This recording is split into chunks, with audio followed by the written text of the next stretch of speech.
Video, the Cayenne mobile app. In this video, we will take a look at the Cayenne mobile app. After that, we will learn how to change the brightness of an LED using the slider widget of the Cayenne app. The Cayenne mobile app is identical to the Cayenne web application with some of the icons rearranged to fit the mobile screen. In this video, I'll be showing the Android version of the mobile app. The iOS version of the Cayenne mobile app is not very different to the Android version. After downloading from the Google Play Store and installing the Cayenne app, I am signing in using the same credentials that I used on the web version. Here we can see the SparkFun ESP8266 thing connected to the Cayenne platform. As the credentials are same, we'll be able to access all the devices that we connected before to the platform using the mobile dashboard. We can even see the widgets that we created earlier on the web dashboard appearing on the mobile app dashboard. Let us now use the slider widget that we have on the mobile app dashboard to control the brightness of an external LED. Firstly, the external LED circuit is same as before. We will now create a new slider widget. We will have data channel 5 to listen to the slider. As you can see, it is a digital widget. Here we will enable the custom range and enter the range as 0 to 1023. We will see shortly what this means and why we are entering the custom range. Now you can see the widget on the dashboard. You can also see the value of the widget at the top. This value will always be between the minimum and the maximum that we entered in the custom range. As we move the slider from left to right, the value of the slider increases from 0 at the extreme left to 1023 at the extreme right. What we want to do is this. When the slider is at the extreme left, we want the LED to be off. When the slider is at extreme right, we want the LED to be fully turned on. That is, glow with maximum brightness possible. All intermediate positions of the slider would make the LED glow dimmer at various levels of intensity. As you move the slider from left extreme to right, the LED will start from off position and will glow with ever increasing brightness till we get maximum brightness. Getting the slider onto the dashboard is easy, but how do we actually get to dim the LED brightness? For this, we need to go to the corresponding ESP8266 sketch. First, we will set the pin number 0 as output pin using the pin mode function. The LED will be connected to this pin of the thing. Next, we listen to data channel 5 of the SparkFun thing and get the value of the slider position as an integer using the function getValue.asInt. Next, we assign this value to an integer variable called sliderVal. Now, we use the function AnalogWrite through which we activate pulse width modulation and control the LED brightness. Put simply, the function writes an analog value to a pin, but pin 0 of the thing is a digital pin. How can we write an analog value to a digital pin? Here is how. What this function does is to generate a pulse width modulation wave and sends it to the pin in the function.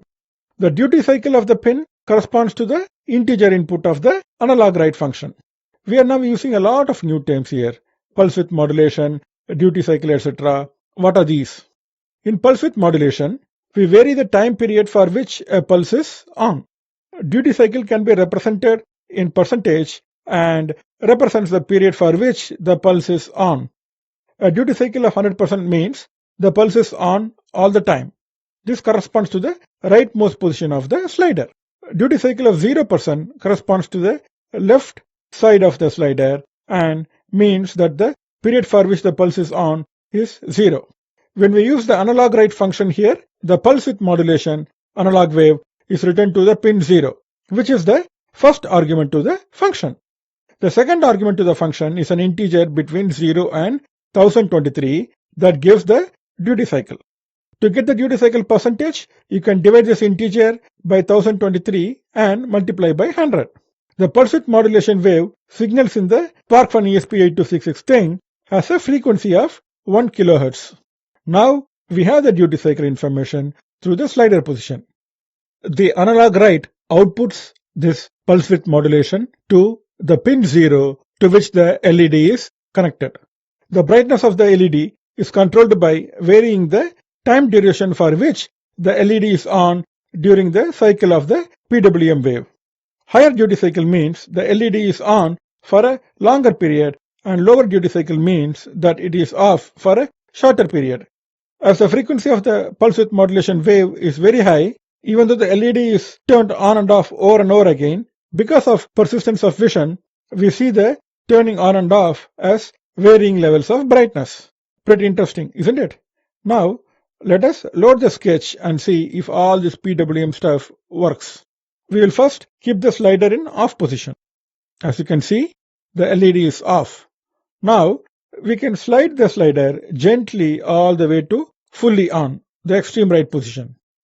As you can see, the LED brightness gradually increases till it glows at full brightness.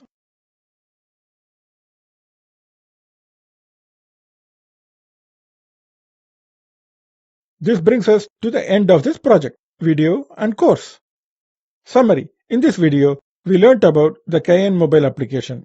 We learned how to use the slider widget to control the brightness of an LED. Along the way, we learnt about pulse width modulation techniques and how, using the pulse width modulation, we can get digital pins to output analog values through the analog write function. Section summary. In this section, we learned how to use the trigger feature of the Cayenne platform to send emails and SMS alerts. We also learned how to schedule events using the Cayenne event scheduler. Then we learned how to get two ESP8266 things to talk to each other through the Cayenne platform. We learned how to control an LED connected to a SparkFun thing in one location using the sensor level trigger of another SparkFun thing in another location. Lastly, we learned about the Cayenne mobile app and how to use pulse width modulation to output analog values from digital pins of the ESP8266 thing using the analog write function. We have come a long way from where we started. Armed with the information you gathered from this course, you should be in a position to rapidly prototype your own IoT projects using the SparkFun thing and the Cayenne IoT platform. In order to stoke your curiosity, I will list a number of interesting IoT projects that you can do with the SparkFun thing. Goodbye and happy prototyping.